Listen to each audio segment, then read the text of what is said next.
¿Crees que fue un error confiar en nosotros? Me dijo Marcos, mientras sus amigos se reían a mi espalda. Yo lo miré con rabia, recordando cómo horas antes me había jurado que me deseaba. Diego callaba, observándome en silencio. Esa noche entendí que para ellos era un juego, pero yo ya había apostado mi vida entera. Nunca pensé que un viaje en tren pudiera cambiarme la vida. Era una tarde cualquiera cuando subí al vagón rumbo a Madrid con una maleta pequeña y un corazón inquieto.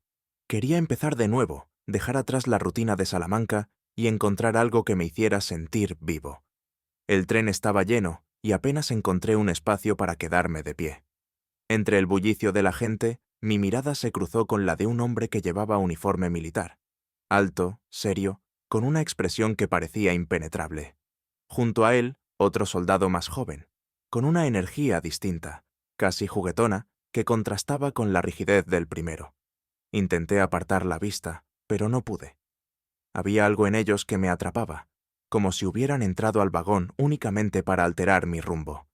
El más serio, que luego supe se llamaba Diego, apenas se movía, observando todo con una calma que intimidaba. El otro, Marcos, notó mi incomodidad y esbozó una sonrisa provocadora. El tren avanzó con sacudidas y en un momento de freno brusco perdí el equilibrio. Marcos me sostuvo del brazo con una rapidez sorprendente, como si lo hubiera estado esperando. Sentí un calor extraño en ese contacto, una descarga que me recorrió entero. «Ten cuidado», dijo, sin borrar su sonrisa. «Gracias», respondí, intentando sonar neutral, aunque la tensión me traicionaba. Diego observó la escena en silencio, sin apartar los ojos de mí. No hizo un gesto, no pronunció palabra, pero su mirada era más intensa que cualquier frase. Me sentí atrapado entre ambos, sin siquiera entender por qué. El trayecto continuó en un silencio incómodo. Podía sentir la cercanía de los dos, la manera en que el aire parecía más denso alrededor de ellos.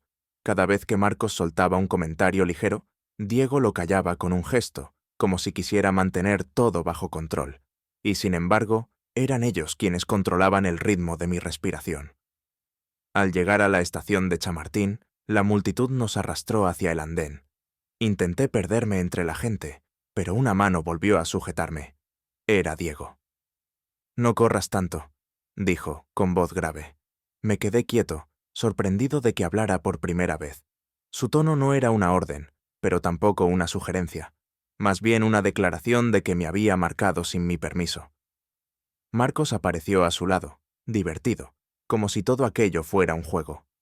«¿Y si vamos a tomar algo?», propuso, como si me conociera de toda la vida. No supe qué responder. Acababa de llegar a Madrid, no conocía a nadie, y menos aún a dos soldados que parecían salidos de otra realidad. Pero había algo dentro de mí que me impedía decir que no. Tal vez era la curiosidad, tal vez la necesidad de sentir que pertenecía a algo más grande que yo. Asentí sin pensarlo. Los tres salimos juntos de la estación, mezclándonos con la marea de gente. Madrid rugía a nuestro alrededor. Coches, voces, luces. Caminamos en silencio un buen tramo, hasta llegar a una pequeña plaza apartada del bullicio. Allí nos detuvimos. «¿Siempre aceptas invitaciones de desconocidos?», preguntó Marcos con ironía. «Solo cuando los desconocidos me miran como ustedes», contesté, sorprendido por mis propias palabras. Diego soltó una risa breve, la primera muestra de emoción desde que lo conocí. No era una risa cálida, más bien seca, pero suficiente para helarme y encenderme al mismo tiempo. «Eres valiente», dijo, «o imprudente». El comentario quedó flotando en el aire. Marcos sacó un par de latas de cerveza de su mochila y me ofreció una. La acepté. El frío del metal en mi mano contrastaba con el calor que me recorría por dentro. Charlamos un rato, aunque la palabra charla no era precisa.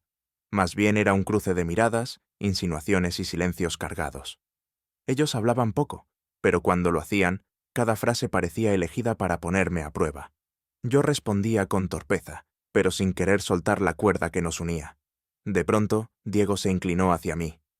«Si quieres irte, este es el momento», dijo con calma, como si ya supiera la respuesta. Mi cuerpo se tensó. Podía marcharme y olvidar todo aquello. Podía regresar a la normalidad de la que huía. Pero mis labios se adelantaron a mis pensamientos. «No quiero irme». Marcos sonrió con satisfacción, mientras Diego me observaba en silencio. Fue en ese instante que entendí. No estaba simplemente conociendo a dos hombres, estaba entrando en un terreno donde nada volvería a ser sencillo. El reloj de la plaza marcaba las 9 de la noche cuando Diego se levantó y me hizo una seña. «Ven con nosotros». No lo dijo como invitación. Era un paso hacia lo desconocido, y ya había decidido darlo. Los seguí sin preguntar, con el corazón golpeando fuerte. La ciudad seguía vibrando, pero dentro de mí solo había una certeza. Aquella noche sería el comienzo de algo que no estaba preparado para enfrentar. Caminamos por calles que apenas conocía. Madrid parecía un laberinto iluminado, y cada giro que daban me alejaba más de la idea de regresar. Marcos iba delante, silbando con aire despreocupado. Diego, en cambio, avanzaba en silencio, siempre un paso firme detrás de mí, como si vigilara que no escapara. Llegamos a un parque poco transitado. El sonido de las hojas bajo nuestros pasos y el eco lejano de la ciudad nos envolvieron. Marcos se sentó en un banco de piedra y sacó otra cerveza de su mochila. Me ofreció una. «Relájate, Alex», dijo, usando mi nombre como si lo supiera desde siempre. «No vamos a comerte». Diego permanecía de pie, con los brazos cruzados, observándome como si esperara una reacción concreta. «¿Qué buscan de mí?», pregunté al fin, incapaz de aguantar la tensión. Marcos dio un trago y rió. «Quizá nada, quizá todo. Tal vez nos gustó cómo nos miraste en el tren». Diego habló por primera vez en un buen rato. «La mayoría se aparta cuando nos ve. Tú no». Me sorprendió la dureza de su tono, aunque lo que decía era cierto. No me había apartado, al contrario, había sentido una atracción inexplicable. «No soy como los demás», contesté, casi en un susurro. Marcos alzó la ceja, divertido. «Eso queremos ver». El silencio volvió, espeso. Cada mirada de ellos era un reto, cada palabra, una provocación. Sentía que jugaban conmigo, pero al mismo tiempo me descubrí deseando formar parte de ese juego. De pronto, Diego se inclinó hacia mí. «Escucha bien, nosotros no perdemos el tiempo. Si te quedas, lo haces sabiendo que no hay marcha atrás». Mi pulso se aceleró. Había algo en su voz que no sonaba a amenaza, sino a advertencia. Y, aún así, no pensé en huir. «Me quedo», respondí sin vacilar. Marcos soltó una carcajada breve. «Valiente o ingenuo, ya veremos». Nos levantamos y seguimos caminando hasta una explanada desde donde se veía la ciudad a lo lejos. El aire nocturno era fresco, y por primera vez desde que los conocía, no me sentí atrapado, sino parte de algo más grande. Marcos me rodeó despacio, como un depredador que mide a su presa, pero con una chispa de juego en los ojos. «¿Siempre confías así de rápido?», preguntó. «No», dije, «pero esta vez, no sé por qué, sí». Diego no sonrió, pero lo vi mirarme de una manera distinta, menos fría. La tensión subía con cada palabra no dicha, hasta que Marcos rompió el equilibrio. «Deberíamos contarle quiénes somos de verdad». Diego negó con la cabeza. «Todavía no». «¿Por qué no?», replicó Marcos. «Si ya está aquí, que lo sepa». Yo me quedé inmóvil, atrapado entre los dos. No sabía si aquello era una discusión real o parte del mismo juego que llevaban desde que me encontré con ellos. «¿Qué debería saber?», pregunté. Marcos se acercó tanto que casi podía sentir su respiración. «Que con nosotros nada es casualidad, ni siquiera tú». Me recorrió un escalofrío. Diego lo apartó con un gesto seco. «Basta». Marcos sonrió, como si disfrutara provocándolo. Siempre tan serio. El ambiente se volvió denso. Me pregunté en qué me había metido, pero era tarde.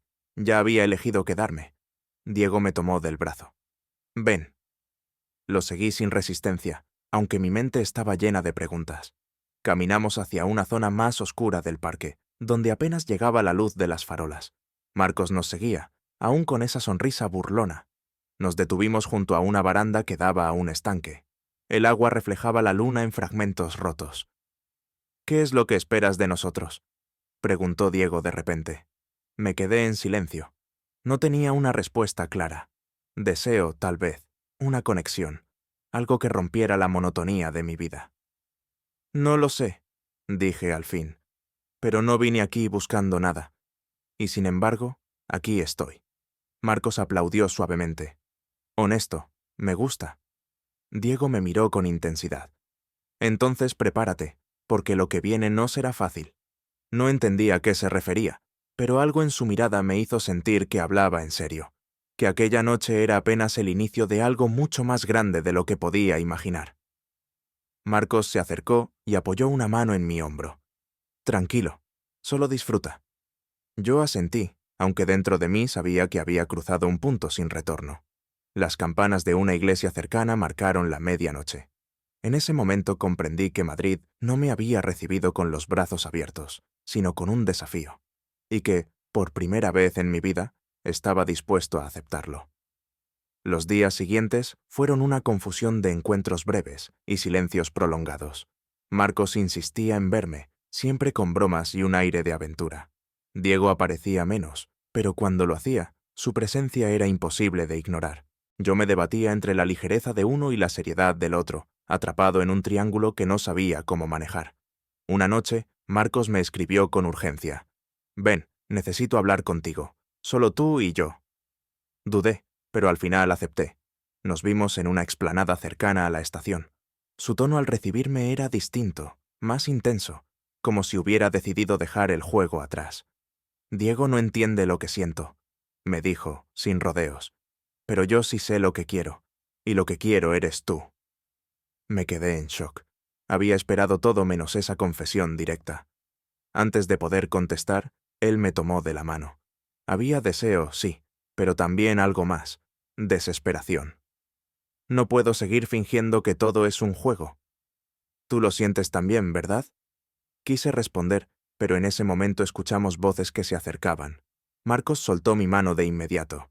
3 hombres con uniforme militar aparecieron por el camino, saludándolo con complicidad. «¿Este es el famoso Alex?», dijo uno, riéndose. Sentí un nudo en el estómago. Marcos no reaccionó, ni me defendió. Al contrario, dejó que se burlaran, que me miraran como si yo fuera un chiste. «Vamos, no te pongas serio», añadió otro. «Si ya lo trajiste hasta aquí, al menos comparte». El calor me subió al rostro. Miré a Marcos, esperando que dijera algo, que pusiera límites. Pero él solo sonrió, incómodo, sin detenerlos. Fue peor que cualquier insulto. «¿Esto era lo que querías?», le solté, con la voz quebrada. Marcos intentó acercarse. «Alex, espera. No es lo que piensas». Retrocedí, furioso. «Claro que lo es. Para ti todo era un juego». Me marché a paso rápido, con la rabia empujándome más que las piernas.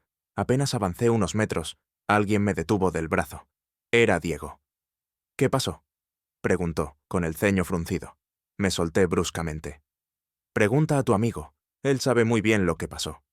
Diego miró hacia atrás, hacia el grupo que todavía reía a carcajadas, y luego volvió a mí.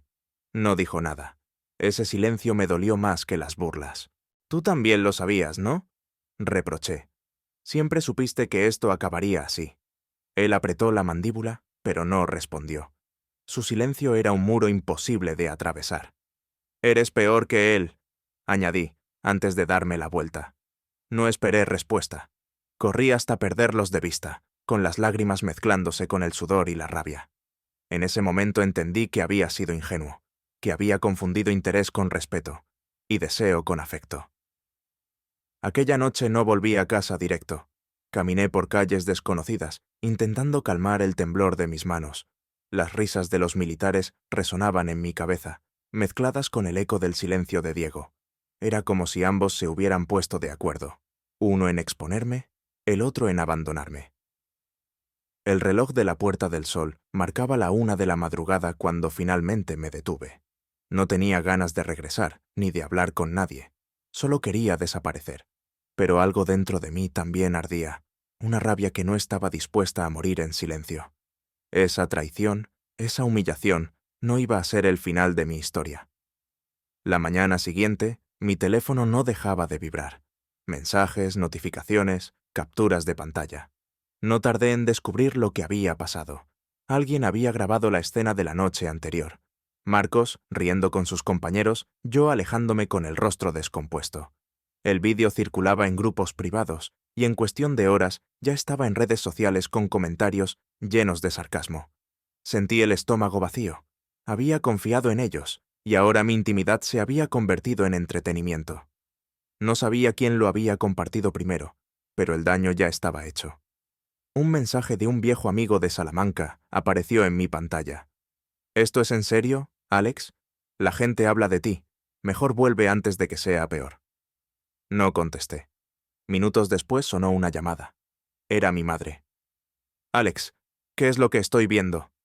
Su voz temblaba entre la rabia y el miedo. Tu padre también lo vio. Dicen que te expusieron con esos militares. ¿Cómo pudiste permitirlo? Me quedé en silencio. Intenté explicarle que no había buscado nada de eso, que me habían usado, pero ella no quiso escuchar. No entiendes lo que significa esto para nosotros, dijo. Salamanca es pequeño, todos hablan. Tu tío ya nos llamó. Tu padre está furioso. Tragué saliva con dificultad. ¿Y qué hay de lo que significa para mí? Pregunté. ¿Te importa lo que yo siento? No respondió. Colgó de golpe, dejándome con un zumbido en los oídos. El resto del día fue un desfile de decepciones. Algunos conocidos me escribieron con burlas, otros con falsas palabras de consuelo que sonaban huecas. Incluso mis compañeros de clase me evitaron cuando llegué a la facultad.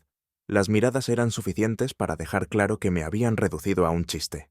En la cafetería escuché a 2 chicos reírse. Ese es el del vídeo. El que se dejó engañar como un crío. No pude soportarlo, y salí antes de que notaran que los había escuchado. Cada paso que daba me recordaba lo fácil que era ser señalado, lo rápido que podía caerse una fachada construida con esfuerzo. Esa noche intenté llamar a Marcos. No contestó. Minutos después recibí un mensaje. No me busques, no quiero problemas. Como si todo hubiera sido una broma que ahora prefería olvidar. Con Diego fue distinto. Apareció en la puerta de mi residencia 2 días después. No me miraba directamente. Alex, dijo con voz baja. No fui yo quien compartió el vídeo. Pero estabas ahí, repliqué, y no hiciste nada. Su silencio confirmó lo que ya sabía. Quizá no había sido él, pero su pasividad me había dejado indefenso. Lo siento, murmuró. No supe si quería escuchar sus disculpas. Lo miré, buscando un atisbo de sinceridad, y encontré a un hombre dividido, atrapado entre el deber y lo que quizá también sentía. Pero en ese momento no me alcanzaba. Vete, Diego, ya es tarde. Cerré la puerta sin esperar respuesta. Me apoyé en la pared y sentí que las fuerzas me abandonaban. Los días se volvieron más pesados. Apenas salía de la habitación, apenas comía. El vídeo seguía circulando, y cada notificación era un recordatorio de mi humillación. Empecé a creer que tal vez mi madre tenía razón, que lo mejor era volver y esconderme. Pero algo dentro de mí se resistía. No podía dejar que esa fuera la conclusión de todo. No podía aceptar que otros definieran quién era. En medio de esa oscuridad, encontré un mensaje distinto. Era de una chica de mi clase, alguien con quien apenas había hablado. Vi lo que pasó. No estás solo. Si necesitas hablar, aquí estoy. Esa frase sencilla fue suficiente para romper el muro de silencio. Me recordó que todavía quedaba gente dispuesta a escuchar, que no todo estaba perdido. Respiré hondo. Tal vez no podía borrar lo ocurrido, pero sí podía decidir qué hacer con ello. Y en ese instante comprendí que, si quería recuperar mi voz, debía dejar de huir. El vídeo seguía circulando, pero algo en mí había cambiado. Ya no podía esconderme ni quedarme en silencio. Cada burla, cada mirada de desprecio, me empujaba más a tomar una decisión. No iba a dejar que la historia la contaran otros. Yo la contaría con mi propia voz. Una semana después del escándalo, en la universidad se organizó un acto estudiantil. El tema era la libertad de expresión, pero muchos sabían que en realidad era una oportunidad para hablar de lo que me había pasado. Dudé hasta el último minuto, pero cuando subí al escenario improvisado y vi a la gente reunida en la plaza, supe que no había vuelta atrás. Tomé el micrófono con las manos temblorosas. Me llamo Alex, empecé. Y quiero contarles algo que muchos creen que deberían callar. Un murmullo recorrió al público. Tragué saliva y seguí. Fui expuesto en redes sociales por confiar en personas equivocadas. Me grabaron, me usaron como burla, y durante días sentí que mi vida había terminado. Mis propios amigos me dieron la espalda. Mi familia me pidió que me escondiera. Pero estoy aquí porque entendí algo. No soy yo el que debería sentir vergüenza. El silencio se hizo más profundo. Algunos grababan con sus móviles, otros escuchaban atentos. Amar a alguien del mismo sexo no es un delito, no es una enfermedad, no es un chiste. Lo que sí debería dar vergüenza es usar la confianza de alguien para humillarlo. Lo que sí debería indignarnos es vivir en un mundo donde todavía tenemos miedo de decir quiénes somos. Un aplauso tímido rompió la tensión. Luego se sumaron más, hasta que la plaza entera vibró con un apoyo que jamás había imaginado. Entre la multitud, distinguí un rostro que no esperaba ver. Diego. No llevaba uniforme. Estaba allí, mirándome con una mezcla de culpa y determinación. Bajé del escenario, y él se abrió paso hasta mí. «Tenías razón», dijo. «Fui cobarde». Lo observé, sin saber si podía perdonarlo. «No necesitaba que me protegieras, solo que no me dejaras solo». «Lo sé», respondió. «Y no voy a volver a hacerlo». Sentí el peso de sus palabras. No era una declaración romántica, era una promesa rota que intentaba reparar. Y aunque no estaba seguro de cuánto podía confiar en él, había algo diferente en su mirada. Ya no era el silencio cómplice de antes. Marcos no apareció esa noche. Días después, supe que lo habían sancionado en la academia por la filtración del vídeo. Algunos de sus propios compañeros lo señalaron como responsable de un acto que manchaba la disciplina. Lo que para él había sido un juego acabó costándole caro. Mi familia siguió distante. Mi madre apenas respondía a mis mensajes y mi padre no quería hablar conmigo. Dolía, sí, pero por primera vez entendí que su rechazo no podía definir mi vida. Yo tenía derecho a construirla sin pedir permiso. En las semanas que siguieron, descubrí que no estaba tan solo como creía. Varios compañeros se acercaron a ofrecer apoyo. La chica que me había escrito antes se convirtió en amiga cercana, y poco a poco, el ruido de las burlas fue perdiendo fuerza frente a las voces de quienes me alentaban a seguir adelante. Una tarde, mientras caminaba por el campus, Diego se acercó otra vez. «¿Aún me odias?», preguntó. Lo pensé un momento antes de responder. «No te odio, pero no olvidaré lo que pasó», asintió. «Solo quiero estar a tu lado. Lo demás lo decidirás tú». No contesté. Miré hacia adelante, con el sol cayendo sobre los edificios, y entendí que la vida seguía. Que todavía quedaba dolor, pero también un camino abierto. Aquella historia no terminó con un vídeo ni con la traición de 2 militares. Terminó conmigo de pie, hablando en voz alta, reclamando lo que siempre había sido mío: el derecho a vivir sin esconderme.